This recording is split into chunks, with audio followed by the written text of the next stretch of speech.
WWE के जिस star ने अच्छे से अच्छे सुरमाओं को मैदान में चटाई धूल, उन्होंने आखिर क्यों टेका प्रेमानंद जी महाराज के शरण में माथा।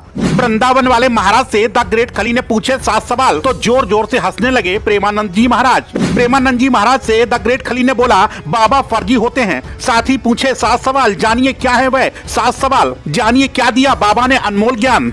वृंदावन वाले प्रसिद्ध संत प्रेमानंद जी महाराज को कौन नहीं जानता। आपने भी प्रेमानंद जी महाराज को कभी न कभी सोशल मीडिया पर जरूर देखा होगा, जो कि अपने प्रवचनों की वजह से हमेशा चर्चाओं का केंद्र बने रहते हैं। इनके प्रवचन सुनने के लिए बड़े से बड़े नेताओं के साथ साथ बड़ी से बड़ी हस्तियां आती रहती हैं, जिन हस्तियों में भारतीय क्रिकेटर विराट कोहली से लेकर RSS के प्रमुख मोहन भागवत शामिल हैं। अब इसी कड़ी में प्रेमानंद जी महाराज से मिलने पहुंचे थे भारतीय रेसलर द ग्रेट खली। जी हाँ, महाराज जी के शिष्यों ने द ग्रेट खली से महाराज जी का परिचय कराया। आश्रम पर पहुंचने के बाद भारतीय रेसलर द ग्रेट खली ने प्रेमानंद जी महाराज को प्रणाम किया और उसके बाद प्रेमानंद जी महाराज से बातचीत की, जिस बातचीत के दौरान महाराज जी से 7 सवाल पूछे और प्रेमानंद जी महाराज से उन 7 सवालों के उत्तर जानने की प्रार्थना की। द ग्रेट खली ने महाराज जी से यहाँ तक कह दिया कि बाबा फर्जी होते हैं। साथ ही आपको बता दें, द ग्रेट खली ने महाराज जी से एक ऐसा सवाल पूछा जिसको सुनकर वृंदावन वाले महाराज बहुत जोर जोर से हंसने लगे। तो चलिए आपको बताते हैं आखिर वो कौन से 7 सवाल थे जिनके उत्तर प्रेमानंद जी महाराज ने बड़ी ही सरलता से दिए। वृंदावन वाले बाबा से द ग्रेट खली ने पहला सवाल किया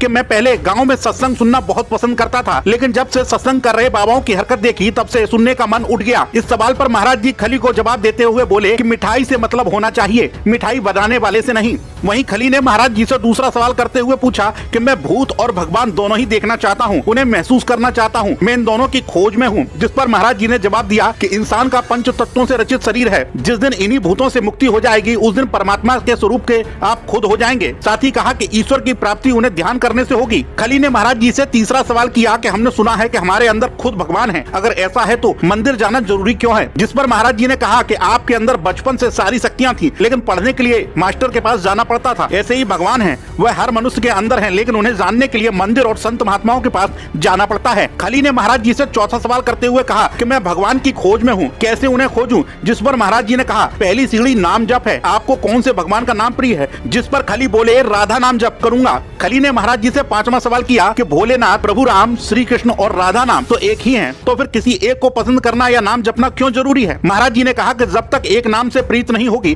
तब तक कुछ नहीं होगा। उन्होंने उदाहरण देते हुए कहा कि जैसे दूध एक है लेकिन उससे बनने वाली मिठाइयां अलग अलग प्रकार की होती हैं, वैसे ही भगवान एक है और नाम अलग अलग है, लेकिन पसंद एक नाम को किया जाता है। खली ने महाराज जी से 6वां सवाल किया कि मैं किसी को दुख नहीं देता, लेकिन लोग फिर भी मेरे भोलेपन का फायदा उठाते हैं और फिर मुझसे गुस्सा कंट्रोल नहीं होता। महाराज जी ने इस पर जवाब दिया कि यह तुम्हारा सौभाग्य है कि लोग आपका फायदा उठा रहे हैं। खली ने 7वां सवाल करते हुए कहा कि महाराज जी माला जपना जरूरी है या कर्म करना जरूरी है। जिस पर महाराज जी ने जवाब दिया कि बिना नाम जप के कोई सत्कर्म टिकेगा ही नहीं। खली ने आगे बताया कि हम 7 भाई बहन थे और बहुत गरीब थे, मजदूरी करते थे, पत्थर तोड़ते थे, कभी सोचा नहीं था कि इतना सारा मिलेगा, लेकिन परमात्मा ने न जाने कहां से इतना दे दिया। अब आप प्रेमानंद जी महाराज और द ग्रेट खली के बारे में क्या सोचते हैं, अपनी राय हमें कमेंट बॉक्स में जरूर बताएं। TV30 India digital desk